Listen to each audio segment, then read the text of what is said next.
one of the reasons why I made that book was, well, there's three reasons. The first was to acknowledge and celebrate those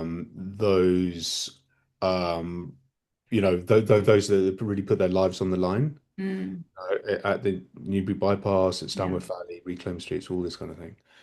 The second reason was because there's a younger, newer generation of activists who don't even know anything about this older generation. And Mm, I think when you're clearer in the roots of the movement that you so rightly follow, that the deep bit like a tree, the deeper the roots, the stronger the tree. So mm, it's harder to kind of push over that movement if they have that connection to the legacy of which they follow. mm, So I wanted to make this newer, younger generation aware of what had come before them because it's extraordinary how many people just don't know about it. yeah. And then the third reason is because um, since the Industrial Revolution of 1753, half of all the CO2 that's been emitted has been done so in the last 25 years. Mm, Now, that last 25 years, so if you go back 25 years ago, that is when the people were in the trees shouting from the top of the trees saying, listen, this relationship we've got to the planet is totally, it's not working, and we really need to change that. And we need to take a fundamentally different approach. And um, if only we'd listened to them then, yeah. would we be in the situation that we're in now? And so that, if you want one line about the message of the book, that's what it is. Listen to the activists because they're bang on the money. Yeah. We see that around the world right today in a Yes. myriad of different issues that are taking place. But generally, listen to the activists because they know what they're talking about. Yeah. That's been my experience. Yeah. Thank you, Adrian. I think part of this conversation has really sent shivers through me, thinking about maybe have I also been paying enough attention to what's been going on around? And I think I will be sitting up much more and paying attention a lot more.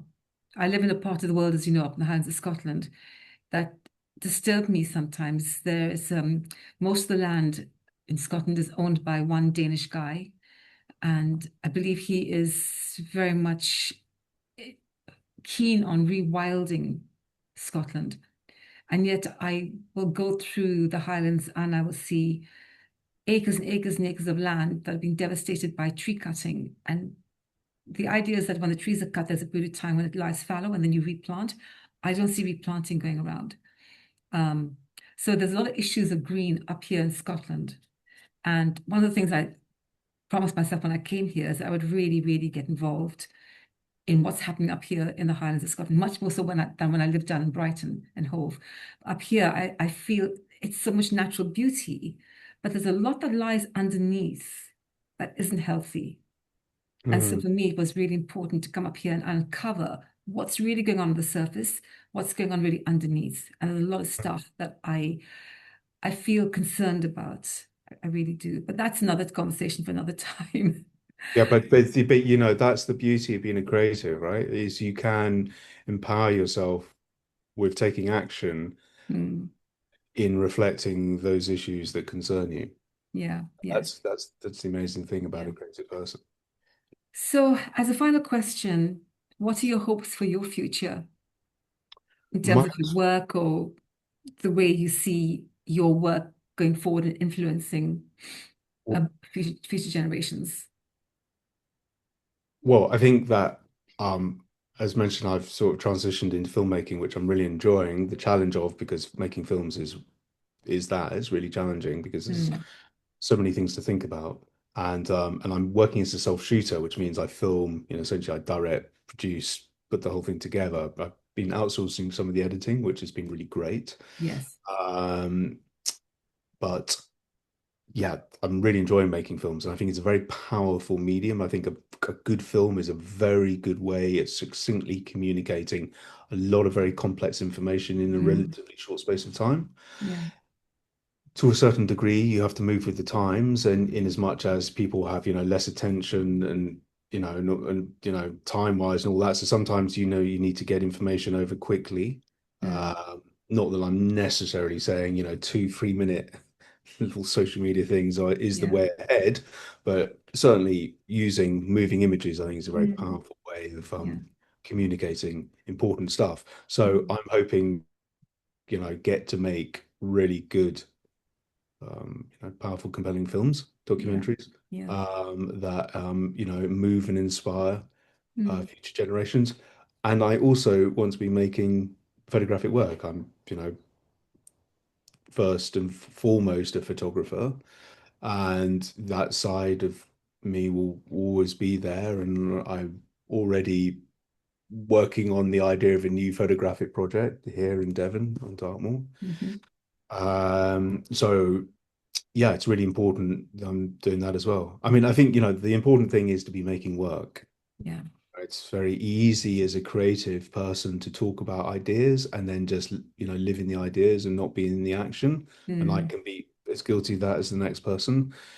So you've got to be making the work, because an idea is an idea. It's nothing but an idea. yeah. It's not until you're in action that then you start to have some agency. Absolutely. And so yeah, I hope that I've got lots and lots of ideas of things I want Yeah. to do, Yeah. and I hope that I continue to do that. Yeah. Thank you, Adrian. And as we come to the end of this conversation, that there's so much more, I think that we can talk about, especially about your book. What would you like to leave the listeners with that is really personal and important to you about the way you live your life, the way you see the world, the way you would like the impact on future generations to actually take place? Um, um, I think you've got to make a stand for what you believe in. You've got to act with integrity in your life, and you, um, yeah, exactly that. Make the stand and go out there and do that in whatever shape or form that you understand and you feel will give you some kind of power and agency. Yeah. Because I think, there's too much that happens because people remain quiet. Hmm. And it's important to stand up for what you believe in. Yeah. That's on the one hand, and then I think on the other hand, because the essence, the viewership of this potential piece that we're doing now is for creative people. And I think, back to my earlier point, if you're a creative person and have an idea, then act on that idea, Hmm. because it is very easy not to act on it. But I also think that an awful lot of, because creative people tend to be quite, um, I think by and large, they tend to be quite, I can't think of the right word, but sort of, they can be nervous of people's opinions of their Hmm. work, for Yeah. want of a better way of putting it.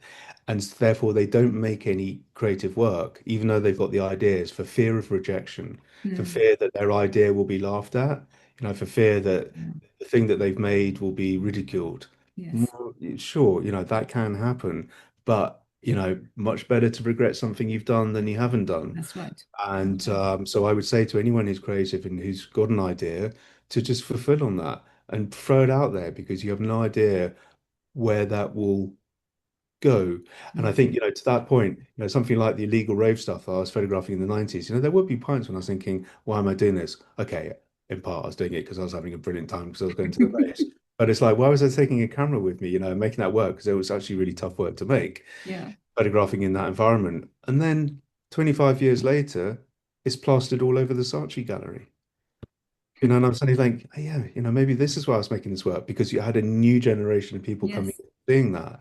And then they were moved and inspired, and then they, made whatever they did Yeah. of that work, and went on to change or do whatever they did do. But the point is they were exposed to work, which they wouldn't have happened had I not made that work. That's right. So That's that's right. the important thing. So I think really, I guess, to bring it down to the essence of what I'm just saying here, it's about being in action. If you're not in action, you're no good to anyone. Mhm. And what? I'm seeing now at my stage in my life is how the patterns repeat themselves. So I've got two young grandsons. And when I listen to them talking, I'm thinking, are you old? Are you older than me? Those ideas spin around. Mm, And depending upon the way those children are being brought up, they will pick up on it and mm, they begin to make it their own. And I think, am I hearing myself talk 25 years later? And mm, that's the beauty of all of this. And, I wanted to just end by saying, I never was able to honor those people who protested and stood up for what they believed in extreme conditions at the Newbury bypass. And I would like to honor them. I know mm, maybe I don't know if any of them will ever watch this video, mm, but I have to say I must honor them because 25 years ago I didn't honor them. And now, through your book, through becoming so much more aware, I'd like to say congratulations to them for having the guts, the courage, the love, the awareness of the world in which we live and stand up for their rights. As you mentioned, stand up for what you believe in. mm. Yeah, well said. Yeah, thank you. Thank you, Adrian. I've really loved this conversation. And I hope we get a chance to have a chat again about this another time. Thank You you. too. And listeners, just to remind you that this platform is all about indie authors as Adrian Fisk. I will ask you a question in a moment, Adrian, before we leave. And please do watch this video, like it, subscribe, share, comment. And one last thing is, Adrian, if anybody would like to buy your book, where can they get it from? So you can go to my website, adrianfist.com. I'm just in the process of building a completely new website that reflects Okay. more of my film work because people don't actually know I'm making films Yeah. just as a Yeah. photographer. Okay. But currently, the adrianfist.com one still stands. Yeah. Uh, and at some point in the future, it'll be hallucinari.co. But Oh, if you put Adrian Fisk into a search engine, yeah. you'll come up. Okay. That's great. Thank you. So just remind you, listeners, it's adrianfisk.com. Correct. Great. Thank you very much, Adrian.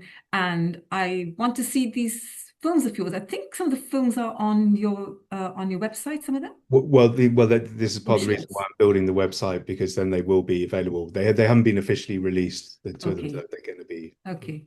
Thank you very much for this wonderful conversation and talk to you again soon. Bye for now. Bye.